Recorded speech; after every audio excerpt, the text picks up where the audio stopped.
Hey, Tim Holstad, singer songwriter. Back again, just when you thought it was safe, right? Honestly, this has been kind of a difficult time. Uh, so it's been hard to figure out really what to talk about.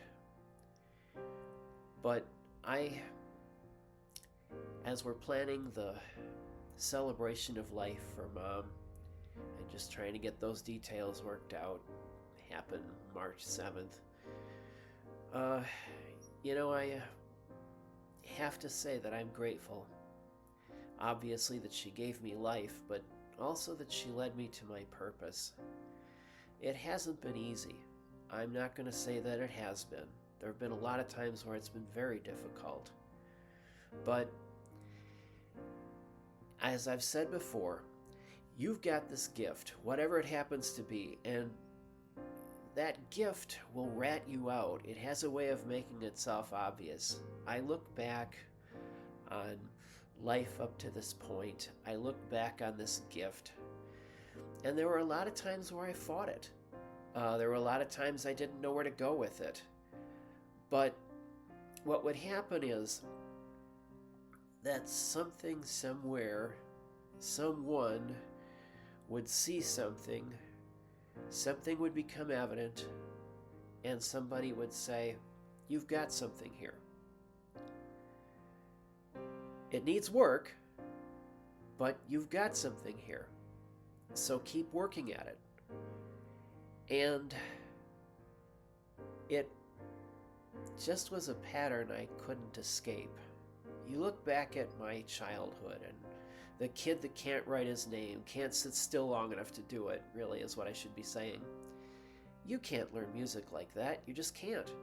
And I couldn't. I'd have music in my head, even at a young age, but I couldn't get it out. I couldn't sing it. I couldn't play it. Didn't know how. It was very incredibly frustrating, and I left it so many times. But, um, then there was that test in third grade. Somebody comes in, gives us 20 pairs of notes. Tell us which ones are the same, tell us which ones are different.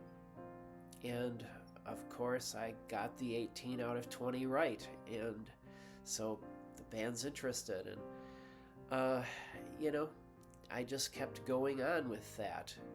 There was a school band, and then, they needed a bass guitarist for the pep band, and well, you're good at this other stuff. Why don't you try that? Mom had a short scale bass at home. She tried to play for a bit, was still there. It's like, okay, fine. And it's funny how that worked. There would always be something there. There was always something that was pulling at me to do the music, and it's an amazing experience, really. It's just it's hard to imagine. It's hard to believe looking back on it. I really fought this. I didn't want to be out in front of people, talking to you here, putting myself out on YouTube. Oh my God. I wouldn't want to do that, but, well, you have a gift. And your gift calls you, and it reaches out to you, and you find yourself doing things because of that gift that you wouldn't have done otherwise. So I just remember, Mom would take me to all these different lessons and always encouraging in different things. And then I went to college, and I'd taken piano on and off throughout my childhood. And I'd go into this, classical institution, and playing my folk songs and show tunes, and they still let me in, which was amazing. They let me in anyway. And college I enjoyed it, actually. I didn't like school, but I actually enjoyed college because I was working on my purpose. I was working on that. I was locked in a practice room for hours a day, maybe, but I'm working on my purpose. And yes, that's hard at times. Yes, it's frustrating at times. Yes, you plateau at times. Yes, you've got this thing you can't do, and it's incredibly frustrating. But what you do have is you are in touch with your core, the core of who you are. You're in touch with that purpose, and you do it. And I got through, and I just remember looking at that graduation day of college. I had managed to finish in 3 years. I was still 21 when I graduated, but then I kind of fell off the earth because I didn't know where to go with it. And it was a difficult time going out. I had a music degree. Okay, so what kind of job's that going to get you? You've got some difficult times to walk before you can make that purpose work for you.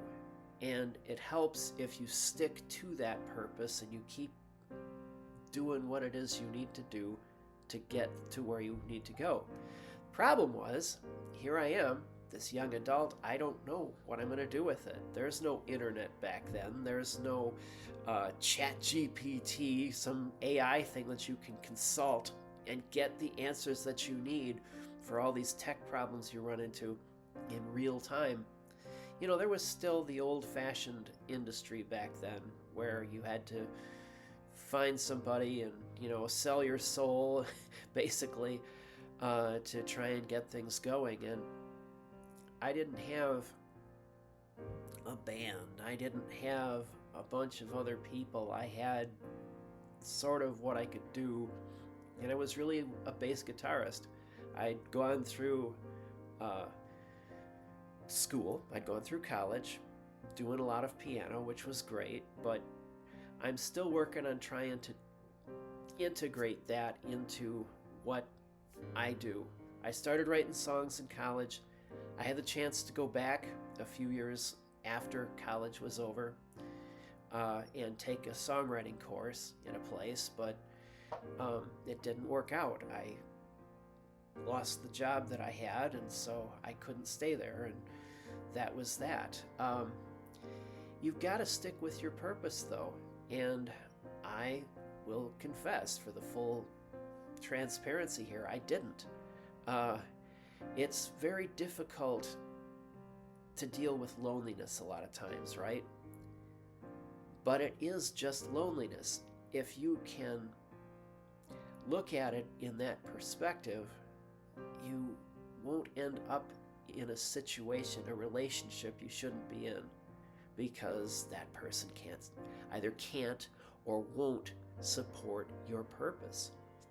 And that's what you do, especially as a guy. You know, you got to have your purpose. You've got to have that mission that you're going toward. That's going to make you more attractive to the ladies anyway, because, you know, you're not going to put them on a pedestal and worship them. You have something that you're going for. And so I found myself at 25, I got married and soon had a child. And I'm doing the whole family man thing as best I can with somebody who didn't support my purpose. And the times that I was most miserable going on from that period to now was when I got away from that, the purpose. By that, I mean the purpose. And there weren't a whole lot of opportunities for me. I had to make sure I took care of family. I had to make sure everybody was fed. I had to do all that. And there's nothing wrong with that. It's just that when you've got a purpose, when you discover that, I've said this before, it is not optional. They're going to tell you out in the world, you have to find your purpose. And yeah, that's fabulous, and it's accurate, it's true. However, the part they don't tell you is what I just did. Once you do find it, it's not optional. You've got to keep after it. And so maybe you're married, you've got family, you've got all these other responsibilities, but if you have that purpose, it's not optional. You have to make time for it. Maybe you practice and you play and you write after everybody's gone to bed or something. but you have to make time for that. I am talking about these things not because, oh, I did it all right and I learned this right away. I had to learn from experience, and it was a tough way to learn. I'll tell you that. Very tough way to learn. So I ended up in a relationship more than once where somebody either couldn't or wouldn't support my purpose. And it was hard. It was real difficult. I can think of just trying to work with other people when I had the opportunity to, and it wouldn't work so well. I mean, I ended up not being able to work with my own brother. He had his own thing he wanted to do, and I had to respect that. Say, okay, fine, go and good luck. I hope it works out. It doesn't look like we're going to work so well together because we didn't write as much. I wrote a lot more. He wants a 50-50 split of things if we're working together, and we've got different philosophies. And, I couldn't do it because, like I say, I wrote a lot more. And if we're doing a 50-50 split and you're writing a lot less, we have to do every song that you do. And I don't care who you are, you don't write your best song every time. If we're going to go out to perform for other people, whoever we are, we have to put our best foot forward. We have to do our best songs, because you want your audience to come back, right? You want your audience to actually listen to what you're doing, right? You want them to get into it, right? And you got to maximize your chances of doing that by putting out your best foot, putting your best songs out. So, it was a good experience, but so many times, so many different ways I learned, it's like, if I'm going to do what I do, I'm going to have to do it myself.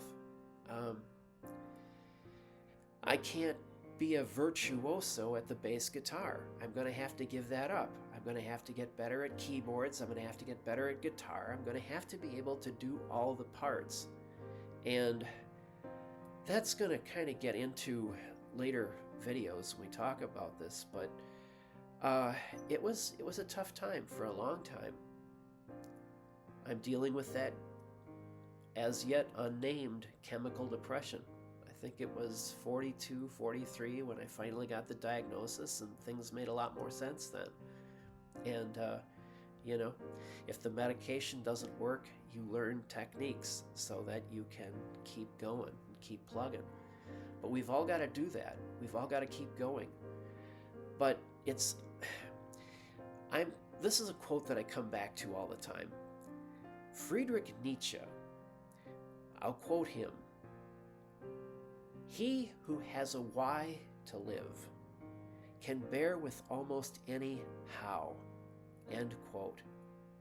And that's really true, and it really ties into what we're talking about today. You've got to have that purpose. You've got to be honest enough with yourself to find what it is.